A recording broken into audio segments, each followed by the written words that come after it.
Get ready for a wild ride as we dive into some of the most controversial and intriguing headlines of the day.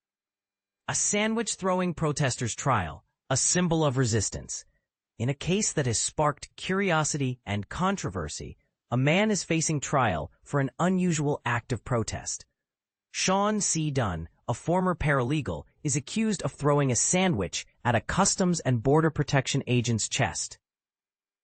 An incident that has since become a symbol of local opposition to President Trump's policies. But here's where it gets interesting. The Trump administration is determined to prosecute, even on a lesser charge, and this is just one of several minor cases the government is bringing to federal court. The trial began on Monday, and leading up to it, federal prosecutors and Dunn's lawyers had a heated debate over how to instruct the jury, given the unique nature of the charges. The case has gained notoriety, with Halloween decorations and posters depicting Dunn popping up around Washington, D.C. Judge Carl J. Nichols, a Trump appointee, is overseeing the trial. Dunn's lawyers argue that this prosecution is a blatant abuse of power, a response to Dunn's political speech directed at the Trump administration.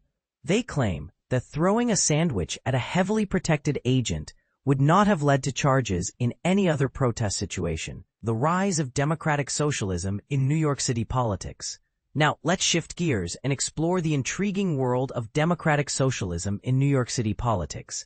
Zohran Mamdani, the frontrunner in this year's mayoral race, is a member of the Democratic Socialists of America, DSA, and his opponents are casting doubt on the prospect of a socialist in City Hall. But here's the thing. Democratic socialist voices have been part of the political landscape in New York City for a long time.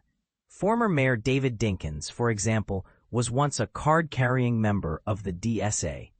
Yet, Mamdani's relationship with the organization is distinct, reflecting its rising profile among voters seeking change.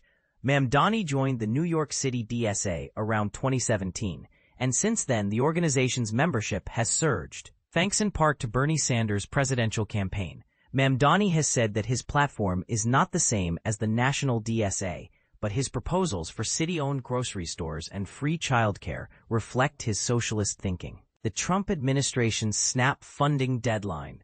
Moving on, the Trump administration faces a critical deadline to explain when it will restore funding for food stamps, after two judges found fault with the government's attempt to stop funding benefits during the shutdown. This decision affects 1 in 8 Americans who depend on the Supplemental Nutrition Assistance Program, SNAP, the nation's largest anti-hunger program. The Trump administration has sent mixed signals about the fate of SNAP, leaving low-income beneficiaries uncertain about their next payment. 2 federal courts have sided with cities, states, and nonprofit groups who sued to protect these families from severe hardship. One judge, John J. McConnell, explicitly ordered the Trump administration to restart SNAP payments immediately, giving them until Monday to communicate their next steps. Defense Secretary's visit to Vietnam. Strengthening ties. In a bid to strengthen ties with Vietnam, Defense Secretary Pete Hegseth completed a 2-day trip, promising to double down on joint efforts to address the legacy of the Vietnam War. Hegseth announced a new round of funding to clean up toxins from herbicides like Agent Orange, which are still causing birth defects decades later. The future of these programs was uncertain earlier this year due to the Trump administration's elimination of the United States Agency for International Development. However, Hegseth's visit seemed to reassure Vietnam of America's commitment, especially as Hanoi has been reinvigorating its defense ties with Russia and exploring cooperation with other partners. Judge blocks Trump's deployment of National Guard troops to Portland. In a significant development, a federal judge has extended her temporary block on Trump's deployment of National Guard troops to Portland, Oregon, for another 5 days.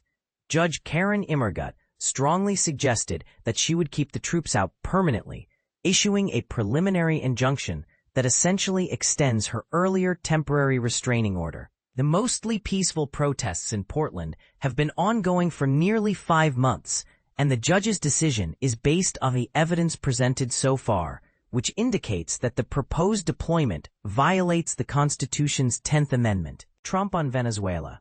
War unlikely, but Maduro's time is up. In an interview with CBS's 60 Minutes, President Trump said he doubted the United States would go to war with Venezuela. But he warned that Nicolás Maduro's days as president were numbered. Trump's comments come as the U.S. military continues an offensive against drug smuggling in the Caribbean and Eastern Pacific, with legal specialists questioning the legality of these strikes. Trump also addressed his deportation campaign, the government shutdown, and his recent demand for the U.S. military to resume nuclear testing. His Energy Secretary, Chris Wright, later clarified that the testing would not involve actual nuclear explosions, but Trump's initial comments left many questioning his intentions. These are just some of the headlines that have captured our attention today. Stay tuned for more updates and analysis as these stories continue to unfold.